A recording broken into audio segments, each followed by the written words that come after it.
2010 నుంచి చూస్తే గణాంకాలను చూస్తే జాతీయ స్థాయిలో ఈ వ్యాధి తగ్గుతున్న శాతం 79.26 ఉంటే మన రాష్ట్రంలో 86.26 ఉంది అధ్యక్ష. అంటే చాలా డిక్లైన్ రేట్ మన రాష్ట్రంలో చాలా ఎక్కువ ఉంది. అదేవిధంగా హెచ్ఐవి పాజిటివిటీ జనరల్ పాపులేషన్కి 4.13 నుంచి ఇది 2010-11లో 2023-24 వచ్చేసరికి అది 0.78% తగ్గింది అధ్యక్ష. అంటే దాదాపు 3.5% తగ్గింది. అదేవిధంగా ఈ ప్రెగ్నెంట్ పాపులేషన్లో 0.46% అంటే 2447 మంది వ్యక్తులు ఉన్నారు. వాళ్ళు 2010-11లో 0.46% ఉంటే ఇప్పుడు 0.04%కి అది తగ్గింది అధ్యక్ష.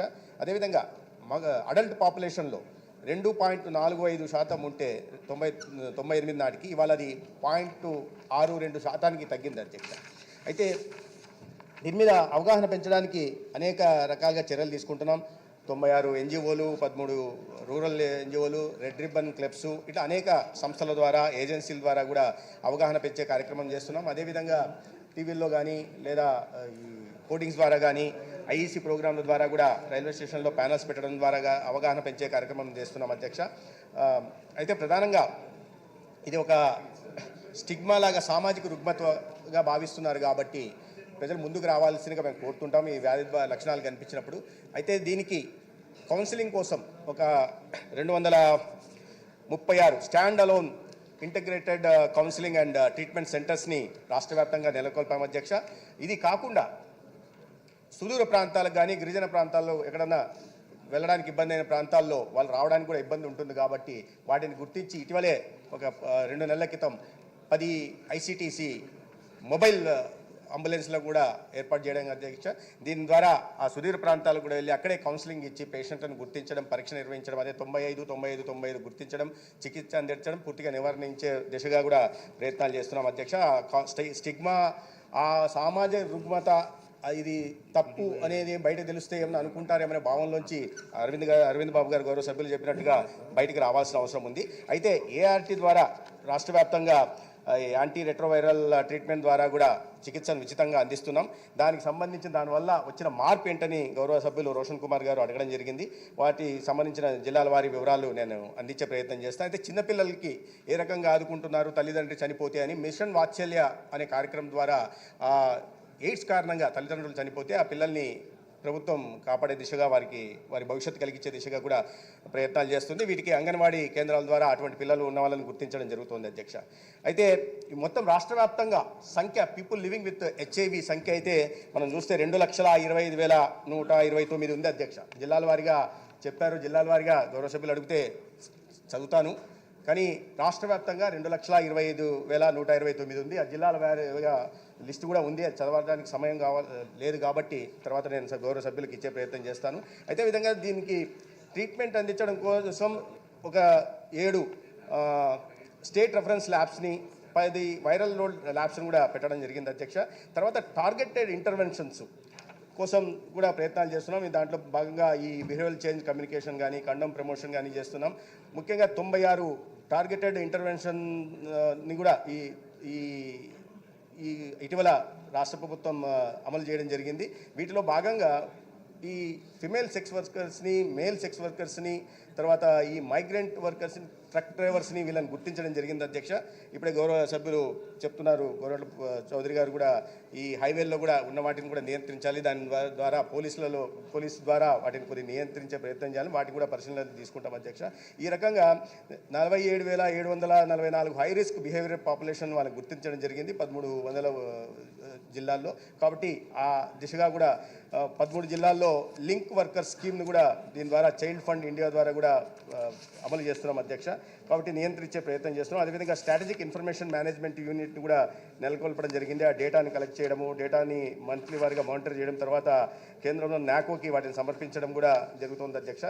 అదేవిధంగా ఇది 100% ఈ కేంద్ర ప్రభుత్వం 100% సెంట్రల్ స్పాన్సర్ స్కీమ్ అధ్యక్ష. దీని కింద గత సంవత్సరం యాన్యువల్ యాక్షన్ ప్లాన్లో గత సంవత్సరమే 127 కోట్లు ఏపీ శాక్స్కి కేంద్రం నుంచి కూడా రావడం జరిగింది అధ్యక్ష. ఈ విధంగా అనేక రకాలైన కార్యక్రమాలు చేస్తున్నాం. అడోలసెన్స్ ఎడ్యుకేషన్ ప్రోగ్రామ్స్ కూడా ఇచ్చి విద్యార్థి దశలోనే వీటి పట్ల అవగాహన కల్పించే ప్రయత్నం చేస్తున్నాం అధ్యక్ష. అదేవిధంగా greater involvement of people with AIDS కార్యక్రమాన్ని కూడా అమలు చేస్తున్నాం.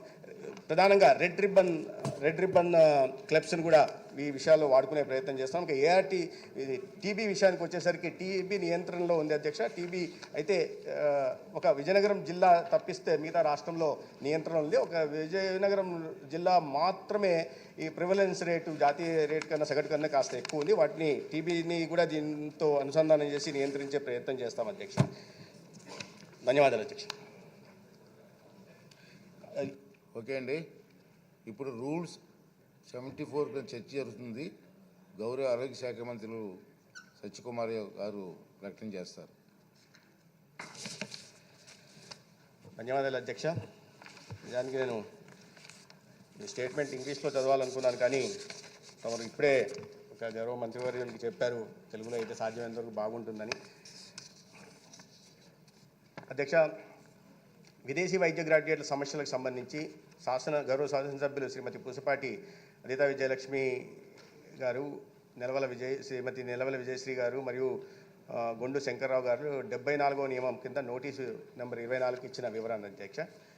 న్యూఢిల్లీలోని జాతీయ పరీక్షల మండలి నిర్వహించిన FMG foreign medical graduate screening టెస్ట్లో ఉత్తీర్ణులైన విదేశీ వైద్య గ్రాడ్యుయేట్లను జాతీయ వైద్య కమిషన్ మార్గదర్శకాల ప్రకారం 2023 మే నెలలో మరియు 2023 నవంబర్ నెలలో ఇంటర్న్షిప్ పోస్టింగ్లలో కేటాయించడమైంది అధ్యక్ష. ఎఫ్ఎంజీలు వారి ఇంటర్న్షిప్ కాలంలో ఎన్ఎంసీ జారీ చేసిన భవిష్యత్ మార్గదర్శకాలు ఏవేని ఉంటే వాటికి కట్టుబడి ఉంటామని వారి కౌన్సిలింగ్ సమయంలో కార్యబాధ్యత వహించే లేఖను అండర్టేకింగ్ని సమర్పించారు అధ్యక్ష. విదేశాల్లో ఉంటూ ఆఫ్లైన్ విధానంలో మొత్తం కోర్సుని పూర్తి చేసిన ఎఫ్ఎంజీలకు ఆంధ్రప్రదేశ్లో 1 సంవత్సరం ఇంటర్న్షిప్ పూర్తయిన తర్వాత శాశ్వత రిజిస్ట్రేషన్ మంజూరు చేయడం అవుతున్నది. 22/11/23 మరియు 7/12/23 తేదీల్లో జాతీయ వైద్య కమిషన్ మార్గదర్శకాల ప్రకారం వారి ఆఖరి సంవత్సరం ఆన్లైన్లో చదివిన ఎఫ్ఎంజీలు 2 సంవత్సరాల ఇంటర్న్షిప్, 1 సంవత్సరం క్లినికల్ క్లర్క్షిప్ మరియు 1 సంవత్సరం ఇంటర్న్షిప్ చేయాల్సి ఉంటుంది. మరియు చివరి నుండి 2 సంవత్సరాలు ఆన్లైన్లో చదివిన వారు 3 సంవత్సరాలు ఇంటర్న్షిప్ పూర్తి చేయాలి. వాటిలో 2 సంవత్సరాలు క్లినికల్ క్లర్క్షిప్, 1 సంవత్సరం ఇంటర్న్షిప్ పూర్తి చేయాలి అధ్యక్ష. కోవిడ్-19 మహమ్మారి తర్వాత రష్యా ఉక్రెయిన్ యుద్ధం నేపథ్యంలో భారతదేశానికి తిరిగి వచ్చిన వారి ఎంబీబీఎస్ కోర్సులలో కొంత భాగాన్ని ఆన్లైన్లో చదివిన కొంతమంది ఎఫ్ఎంజీలు ఆయా విశ్వవిద్యాలయాలు జారీ చేసిన పరిహార ధృవపత్రాలు ప్రకారం 1 సంవత్సరం ఇంటర్న్షిప్ పూర్తి చేసిన తర్వాత శాశ్వత రిజిస్ట్రేషన్ మంజూరు చేయాలని ఆంధ్రప్రదేశ్ మెడికల్ కౌన్సిల్ను అభ్యర్థించారు. ఎఫ్ఎంజీలు సమర్పించిన పరిహార లేఖలను కాంపెన్సేటరీ సర్టిఫికేట్స్ని పరిశీలించిన తర్వాత పరిహార లేఖల్లో ఆన్లైన్ అధ్యయన పరిహార కాలాన్ని పేర్కొనలేదు. అందువల్ల శాశ్వత రిజిస్ట్రేషన్ కోసం వారి దరఖాస్తులను ఆంధ్రప్రదేశ్ మెడికల్ కౌన్సిల్ పరిగణలోకి తీసుకోలేదు.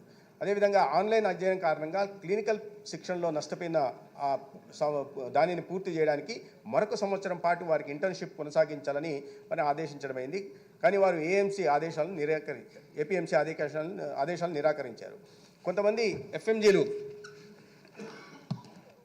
వారు చదివిన విశ్వవిద్యాలయం నుండి పొందిన పరిహార లేఖలను అంగీకరించమని కోరుతూ 5/9/24 తేదీన ఎన్ఎంసీకి విజ్ఞాపన సమర్పించాడు. ఆన్లైన్ చదువుల కోసం తగిన పరిహారాన్ని ధృవీకరించడానికి అవసరమైన వివరాలను లేఖల్లో పేర్కొనలేదని, అందువల్ల శాశ్వత రిజిస్ట్రేషన్ను జారీ చేయాలని వారి అభ్యర్థనను పరిగణించలేమని మరియు 2 సంవత్సరాల ఇంటర్న్షిప్ చేయాలని ఏపీఎంసీ జారీ చేసిన ఉత్తర్వులను సమర్థించమని జాతీయ వైద్య కమిషన్ స్పష్టం చేసింది. ఆన్లైన్ అధ్యయనం కోసం తగినంత పరిహారం చెల్లించని కొంతమంది ఎఫ్ఎంజీలు శాశ్వత రిజిస్ట్రేషన్ జారీ చేయడం కోసం ఏపీఎంసీని ఆదేశించాలని గౌరవ ఆంధ్రప్రదేశ్ హైకోర్టులో రిట్ పిటిషన్ దాఖలు చేశారు. ఆ విషయాన్ని గౌరవ హైకోర్టు 3/3/25 తేదీన చేపట్టి 10 రోజుల తర్వాతకి పోస్ట్ చేసింది. శాశ్వత రిజిస్ట్రేషన్లు మంజూరు చేసే ముందు రాష్ట్ర మెడికల్ కౌన్సిల్ సంబంధిత భారతీయ రాయబార కార్యాలయాల ద్వారా విదేశీ వైద్య గ్రాడ్యుయేట్లు డిగ్రీలను ధృవీకరించాలని ఆదేశిస్తూ 19/11/2024 తేదీన జాతీయ వైద్య కమిషన్ మార్గదర్శకాలను జారీ చేసింది. ప్రస్తుతం సంబంధిత భారతీయ రాయబార కార్యాలయాల నుండి నిర్ధారణ అందిన తర్వాత ఎప్పటికప్పుడు జారీ చేసిన ఎన్ఎంసీ మార్గదర్శకాలను పాటించిన అర్హులైన ఎఫ్ఎంజీలకు ఆంధ్రప్రదేశ్ మెడికల్ కౌన్సిల్ పర్మనెంట్ రిజిస్ట్రేషన్లను జారీ చేస్తున్నది. ఎప్పటికప్పుడు జారీ చేసిన ఎన్ఎంసీ మార్గదర్శకాలను సవరించడానికి ఆంధ్రప్రదేశ్ మెడికల్ కౌన్సిల్ రిజిస్ట్రార్కు ఎటువంటి స్వతంత్ర అధికారం లేదు. ఎఫ్ఎంజీలు లేవనెత్తిన సమస్యలకు సంబంధించి అవసరమైన సూచనల కోసం ఆంధ్రప్రదేశ్ మెడికల్ కౌన్సిల్ నిరంతరం ఎన్ఎంసీతో ఉత్తర ప్రత్యుత్తరాలు చేస్తున్నది. ధన్యవాదాలు అధ్యక్ష. విజయలక్ష్మి గారు పోసుపాటి. ధన్యవాదాలు అధ్యక్ష. అయితే ఈరోజు మనం చూస్తుంటే సుమారు మన రాష్ట్రంలో అరౌండ్ 1500 స్టూడెంట్స్ ఈ విధంగా ఉన్నారు. రిజిస్ట్రేషన్ అవ్వకుండా ఫారెన్లో మెడిసిన్ చేసి మళ్ళీ రిటర్న్ ఇండియాకు వచ్చారు. అయితే మనం ప్రత్యేకంగా చూస్తుంటే కోవిడ్-19 సమయంలో వారు ఆల్రెడీ అబ్రాడ్లో ఉన్నారు, అక్కడ చదువుకుంటున్నారు. అయితే కోవిడ్-19 ఒక మహమ్మారి పాండమిక్ రావటం వలన వాళ్ళని ఆ కంట్రీ నుంచి మళ్ళీ ఇండియాకి రిటర్న్ వెళ్ళిపోమన్నారు. అయితే మన ఫారెన్ మెడికల్ స్టూడెంట్స్ ఎక్కడైతే చదువుతున్నారో వాళ్ళందరూ కూడా ఇండియాకి మళ్ళీ వచ్చేసారు. అయితే అది రావటం వలన వాళ్ళు వచ్చేసారు. అలాగే మనం చూస్తుంటే కోవిడ్ ఒకటే కాకుండా యుక్రెయిన్ వార్ కూడా జరిగింది అధ్యక్ష. ఈ యుక్రెయిన్ వార్ కూడా జరిగినప్పుడు కూడా అక్కడ ఎవరైతే మన మెడికల్ స్టూడెంట్స్ చదువుతున్నారో వారు కూడా మళ్ళీ ఇండియాకి వెళ్ళిపోమంటే వాళ్ళు కూడా రిటర్న్ ఇండియాకి వచ్చేసారు. అయితే ఇక్కడ కోవిడ్-19 వలన గవర్నమెంట్ హాస్పిటల్స్లో ఇంటర్న్షిప్ చేయించాము, ఎందుకంటే అప్పుడు మనకి వాళ్ళ అవసరం పడింది. అయితే వాళ్ళు అక్కడ సర్వీస్ కూడా ఇచ్చారు. వాళ్ళ ప్రాణాలని లెక్కించకుండా కూడా వాళ్ళు కోవిడ్-19 పేషెంట్స్ కోసం వాళ్ళు సర్వీస్ ఇవ్వటం జరిగింది అధ్యక్ష. అయితే ఇప్పుడు చూస్తుంటే మన పక్క రాష్ట్రాల్లో కూడా ఈ రిజిస్ట్రేషన్స్ జరుగుతూ ఉన్నాయి. ఉత్తరప్రదేశ్లో కొన్ని స్టూడెంట్స్ జరిగిన రిజిస్ట్రేషన్స్ అధ్యక్ష. అలాగే గుజరాత్లో కొంతమంది స్టూడెంట్స్ జరిగిన రిజిస్ట్రేషన్ అధ్యక్ష. అలాగే మనకి ఒరిస్సాలో, బెంగాల్లో, తమిళనాడులో, తెలంగాణలో కూడా రిజిస్ట్రేషన్స్ జరుగుతూ ఉన్నాయి. కానీ మన రాష్ట్రంలో ప్రత్యేకంగా రిజిస్ట్రేషన్స్ అనేది జరగట్లేదు. అదొక్కటే కాకుండా మనకు ఒక మెడికల్ బోర్డ్ అనేది ఒక చైర్మన్తో పాటు ఉండేది అధ్యక్ష. అయితే ఒక 10 మెంబర్స్ బోర్డు విత్ చైర్మన్ అనేది ఎప్పుడు ఉండేవాళ్ళు. అయితే ఇప్పుడు ఆ చైర్మన్ అయినా ఆ బోర్డు అయినా రెండు కూడా లేవు అధ్యక్ష. ఈ చైర్మన్ బోర్డు ఉంటే అట్లీస్ట్ స్టూడెంట్స్ మధ్యన, ఫారెన్ మెడికల్ స్టూడెంట్స్ మధ్యన, అలాగే గవర్నమెంట్ మధ్యన, బ్యూరోక్రసీ మధ్యన ఒక డైలాగ్ అనేది జరిగి ఉండేది అధ్యక్ష. కానీ వీళ్ళు లేరు. అయితే ఆ బోర్డు కొద్దిగా ఏర్పాటు చేస్తే ఒక డైలాగ్ ఓపెన్ అవుతుందని నేను అనుకుంటున్నాను అధ్యక్ష. అలాగే మనం చూస్తుంటే మెయిన్గా ఇది బ్లేమ్ గేమ్ ఏది ఎవరిని బ్లేమ్ చేయటానికి కాదు అధ్యక్ష. దీనికోసం ఒక సొల్యూషన్ అనేది మనం వెతకాలి అధ్యక్ష. అలాగే మనం చూస్తుంటే ఇప్పుడు ఈ స్టూడెంట్స్ కూడా వేరే రాష్ట్రాలకి, మన స్టేట్లో ఉన్న స్టూడెంట్స్ కూడా వేరే స్టేట్స్కి వెళ్ళిపోవటానికి చూస్తున్నారు అధ్యక్ష. అయితే ఇప్పుడు మన స్టేట్లో ఇది అవుతే మన స్టేట్లో డాక్టర్లు తగ్గిపోతారు అధ్యక్ష. అలాగే మనం చూస్తుంటే ఈ పిల్లలు కూడా వాళ్ళ లోన్లు అవన్నీ పెట్టుకొని ఉన్నారు, ఆల్రెడీ లోన్స్ తీసుకున్నారు. అయితే వాళ్ళ పేరెంట్స్ మీద ఈ వయసులో కూడా వాళ్ళు ఆధారపడి ఉన్నారు. అయితే వాళ్ళకి సెల్ఫ్ కాన్ఫిడెన్స్ ఏమవుతుంది, వాళ్ళు ఇవన్నీ కూడా మన మెంటల్ స్టేట్ ఏమవుతుంది అనేది కూడా మనం ఆలోచించాలి అధ్యక్ష. అలాగే నా హంబుల్ రిక్వెస్ట్ ఏంటంటే అధ్యక్ష, మనకి పేషెంట్స్ కూడా వాళ్ళు యాక్చువల్గా డాక్టర్స్ అయ్యాక వాళ్ళ పేషెంట్స్ని ట్రీట్ చేస్తారు కనుక అక్కడ వాళ్ళ క్వాలిటీ కూడా తగ్గకూడదు. అదేవిధంగా వాళ్ళ పేషెంట్ ట్రీట్మెంట్ క్వాలిటీ కూడా తగ్గకూడదు. అలాగే వీళ్ళకు కూడా న్యాయం జరగాలని నేను మీ ద్వారా ఒక హంబుల్ రిక్వెస్ట్ ఇస్తూ ఇది ఒక ఎఫర్ట్ పెట్టి సాల్వ్ చేయాలని కోరుకుంటున్నాను అధ్యక్ష. ధన్యవాదాలు అధ్యక్ష. డాక్టర్ విజయశ్రీ గారు.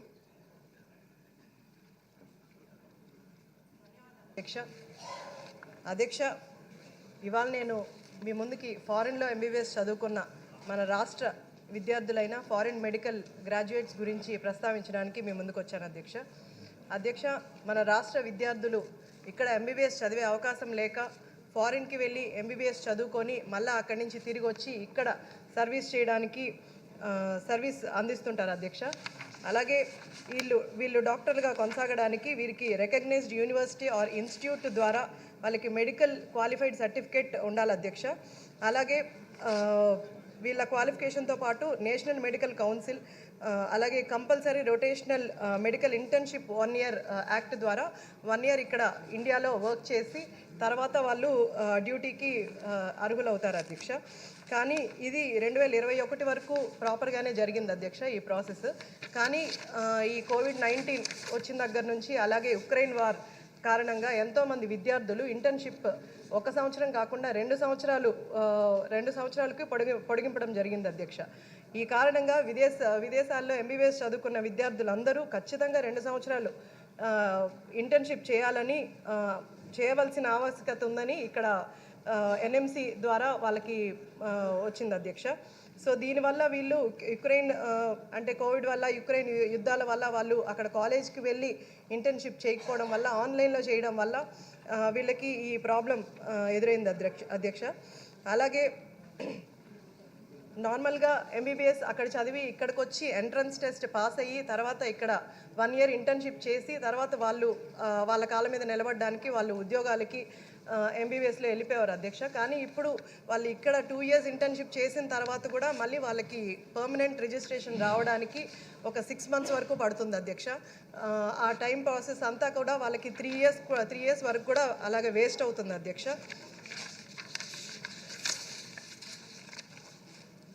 అలాగే మన దేశంలో జనాభా ఎక్కువగా ఉన్నారు, అలాగే డాక్టర్ల కొరత కూడా ఎక్కువగా ఉంది.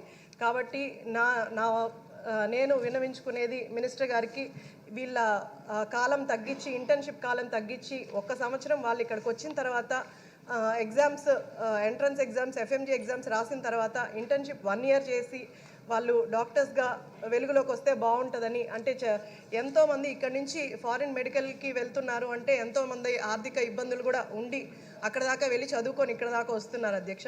వాళ్ళు ఆర్థికంగా నిలబడాలన్నా సరే లేకపోతే వాళ్ళు డాక్టర్స్గా రికగ్నైజ్ అవ్వాలంటే వాళ్ళకి పర్మనెంట్ రిజిస్ట్రేషన్ ఖచ్చితంగా కావాల్సి ఉంది అధ్యక్ష. కాబట్టి ఒక డాక్టర్గా నేను కోరుకునేది వాళ్ళ టైం పీరియడ్ వేస్ట్ అవ్వకుండా వాళ్ళు 1 ఇయర్ ఎంట్రన్స్ టెస్ట్ పాస్ అయిన తర్వాత 1 ఇయర్ ఇంటర్న్షిప్ చేసి తర్వాత డాక్టర్స్గా వాళ్ళకి అవకాశం ఇస్తే బాగుంటుందని మీ ద్వారా నేను మంత్రి గారిని కోరుకుంటున్నాను అధ్యక్ష. ధన్యవాదాలు అధ్యక్ష. శంకర్రావు గారు శంకర్రావు గారు ఇప్పుడు వందలాది మంది విదేశీ ముఖ్యంగా మొన్న ఉక్రెయిన్ వార్ సందర్భంగా చాలా మంది సర్టిఫికేట్స్ కాలిపోయిన పరిస్థితి కూడా అధ్యక్ష. సర్టిఫికేట్స్ కూడా కోల్పోయారు. దాని ద్వారా వారికి ఇప్పుడు సర్టిఫికేట్స్ పొందడం కోసం ప్రభుత్వం ద్వారా ఎంబసీని కాంటాక్ట్ చేసి ఒక సెల్ ఓపెన్ చేసి వారికి ఆదుకోవాల్సిందిగా ఈ సందర్భంగా కోరుచున్నాను అధ్యక్ష.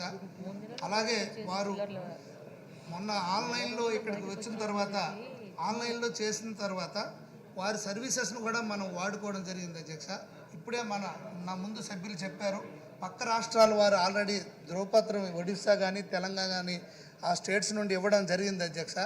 అలాగే మన ప్రభుత్వం కూడా వాటిపైన కొద్దిగా వాళ్ళపైన పాజిటివ్గా ఆలోచించి వారి తాలూకా జీవితాలను మనం కాపాడాల్సిందిగా కోరుతున్నాను. ఎందుకంటే వాళ్ళందరూ లోన్స్ తీసుకున్నారు అధ్యక్ష. ఇప్పుడు ఆ పేరెంట్స్ మీద భారం పడుతుంది అధ్యక్ష. వాళ్ళు చాలా ఇబ్బందులకు గురవుతున్నారు అధ్యక్ష.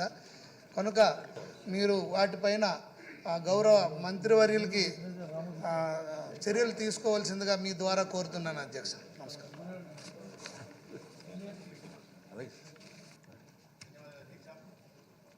రిషి గారు 1 మినిట్. ఈ విషయం నా దృష్టి కూడా వచ్చింది సార్. అంటే వాళ్ళు వచ్చి కలిశారు నన్ను. మీకు కూడా అనుభవం ఉన్న వ్యక్తులు కాబట్టి సబ్జెక్ట్ మీద ఏమాత్రం అవకాశం ఉన్నా వాళ్ళందరికీ ఒక సొల్యూషన్ చేస్తే బాగుంటుంది నాకు. అదే కొంచెం ధన్యవాదాలు అధ్యక్ష. పాజిటివ్గా అధ్యక్ష, అదే ప్రధానంగా సమస్య ఏంటంటే అధ్యక్ష, ఫారిన్ మెడికల్ గ్రాడ్యుయేట్స్ బయట దేశాల్లో చదివి వస్తే మన దేశానికి వచ్చిన తర్వాత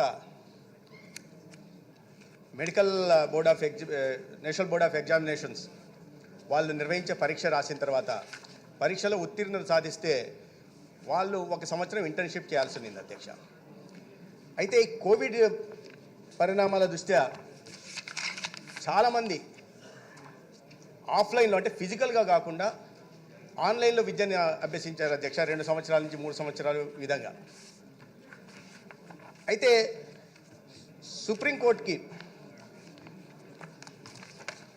ఈ కేసు ఒక స్పెషల్ లీవ్ పిటిషన్ వెళ్తే అధ్యక్ష, సుప్రీంకోర్టు చెప్పింది the foreign medical graduates will be eligible to get registration only after completing CRMI for 2 years. అది compulsory rotating medical internship sir. ఎందుకంటే వీళ్ళు బయట దేశాల్లో ఆఫ్లైన్లో చదివారు కాబట్టి ఆ క్లినికల్ ఎక్స్పోజర్ ఉండదు కాబట్టి సిఆర్ఎంఐని 2 సంవత్సరాలు చేయాలని సుప్రీంకోర్టు ఆదేశించింది. దాని తర్వాత 2023 నవంబర్లో ఎన్ఎంసి కొత్త గైడ్లైన్స్ తీసుకొచ్చి చాలా స్పష్టంగా చెప్పింది అధ్యక్ష. నాకు కూడా చాలా సానుభూతి ఉంది విద్యార్థుల విషయంలో. అందుకనే మా శాఖకు సంబంధించి స్పెషల్ సిఎస్ గారు కానీ రిజిస్ట్రార్ కానీ నిత్యం వాళ్ళ అసోసియేషన్తో మాట్లాడుతున్నారు. నేను కూడా చాలా చోట్ల కలిశాను. గౌరవ సభ్యులు చాలామంది కూడా ఈ విషయాన్ని దృష్టికి తీసుకురావడం జరిగింది. సానుకూలంగా స్పందించడం, ఎన్ఎంసీతో కూడా మేము పదే లేఖలు రాయడం కూడా చేస్తున్నాం అధ్యక్ష.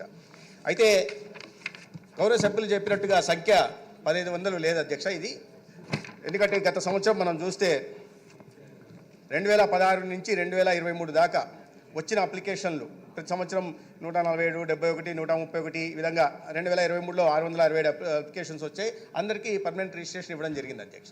ఇక్కడ సమస్య ఎక్కడొచ్చిందంటే ఈ నవంబర్ 23లో ఎన్ఎంసీ ఇచ్చిన గైడ్లైన్స్ తర్వాత అప్పుడే దానికి ముందు ఇది ఎప్పుడు కూడా జూను నవంబర్లో చేస్తాం అధ్యక్ష.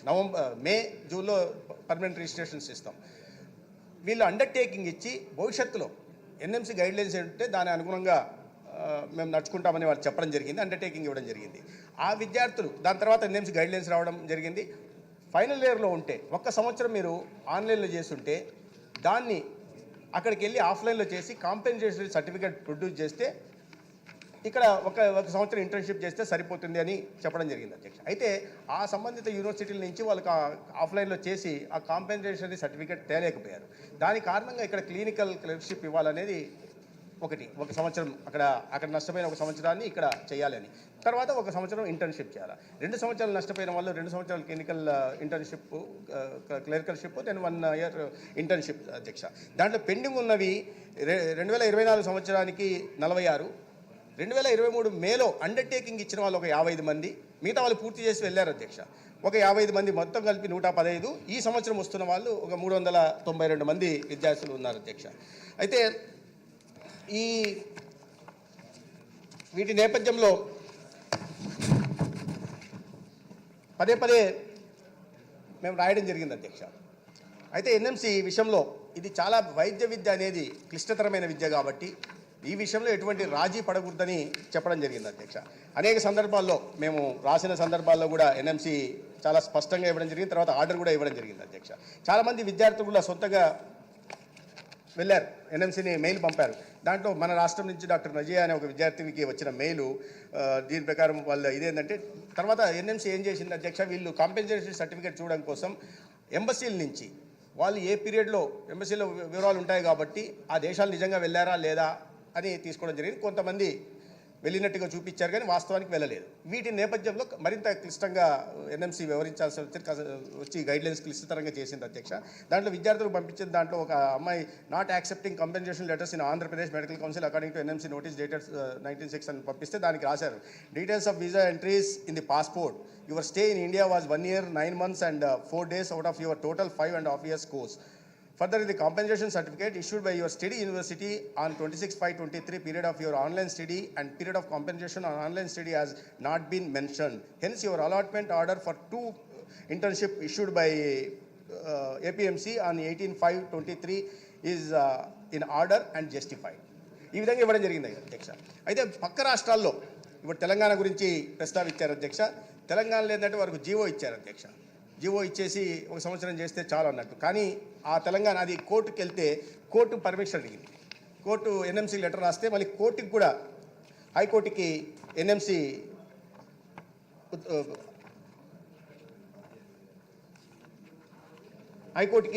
ఎన్ఎంసీ రాసింది అధ్యక్ష. Subject compliance with the Telangana High Court order and writ petition 18/458 after internship determination. వాళ్ళు ఏ విద్యార్థులు వెళ్ళారో వాళ్ళు అనుదీప్ ఉప్పులూరి అని వెళ్ళారు అధ్యక్ష. వాళ్ళు స్పష్టంగా వివరాలు ఇచ్చారు. 24 నెలలు బయట ఉన్నారు, 28 నెలలు బయట ఉన్నారు, అంటే ఈ దేశంలో ఉన్నారు, అక్కడ చేయలేదు అని. అందుకని మిగతా రాష్ట్రాలకు కూడా ఉదాహరణకి గుజరాత్ వీటి గురించి ప్రస్తావించారు. వాళ్ళకి కూడా ఎన్ఎంసీ చాలా స్పష్టంగా ఈ రిజిస్ట్రార్ గుజరాత్ మెడికల్ కౌన్సిల్కి లెటర్ రాశారు 7 June 2024. I am directed to refer to your letter so and so and the subject cited above. In this regard, it is stated that state medical councils have already been asked to follow the notifications issued by NMC strictly. Accordingly, internship will be for 2 or 3 years as per the case. అదేవిధంగా అన్ని రాష్ట్రాలకు కూడా వాళ్ళు ఖచ్చితంగా స్పష్టంగా ఆదేశాలు ఇవ్వడం జరిగింది అధ్యక్ష. సో ఈ ఇబ్బందుల దృష్ట్యా ఏదైతే ఇప్పుడు విద్యార్థులు ఉన్నారో నిజంగా ఇబ్బందులకు గురవుతున్నారు అధ్యక్ష, నేను కాదనని దాంట్లో పూర్తి ప్రభుత్వానికి సానుభూతి ఉంది. వాటిని మేము రిజాల్వ్ చేసే ప్రయత్నం చేస్తున్నాం, నిరంతరం సంప్రదిస్తున్నాం. ఇప్పుడు కూడా అసోసియేషన్తో మాట్లాడి దీనికి ఒక పరిష్కారం చూపే దిశగా కూడా తీసుకుంటాం అధ్యక్ష. అదేవిధంగా ఏపీఎంసీ బోర్డు పూర్తి నియామకం కాలేదు, దానికి సంబంధించి ప్రభుత్వం దగ్గర పంపడం జరిగింది, త్వరలో వస్తుంది. అయితే ఏపీఎంసీ మిగతా రాష్ట్రాల్లో స్టేట్ మెడికల్ కౌన్సిల్ బోర్డు ఉన్న చోట వీళ్ళు ఎటువంటి పాత్ర లేదు అధ్యక్ష. అంటే రిజిస్ట్రార్ ప్రత్యుత్తరాలు చేస్తున్నారు. బోర్డు ఎన్ఎంసీ ఆదేశాలను ధిక్కరించి చేసే అవకాశం ఏ రాష్ట్రంలో కూడా లేదు, ఏ రాష్ట్రంలో కూడా జరగలేదు అధ్యక్ష. ధన్యవాదాలు అధ్యక్ష. ఎజెండాలో పేర్కొన్న పత్రాలన్నీ సభా సమక్షంలో ఉంచినట్లుగా భావించాలని కోరుకుంటున్నాను. రెండవది ఏంటంటే ముఖ్యమైన విషయం, ఈరోజు బడ్జెట్ మీద డిస్కషన్ 3 days అనుకున్నాం మనం, కానీ ఈరోజు ఈవినింగ్కే క్లోజ్ చేయాలని చెప్పి అనుకుంటున్నారు, పెద్దలందరూ నిర్ణయించారు.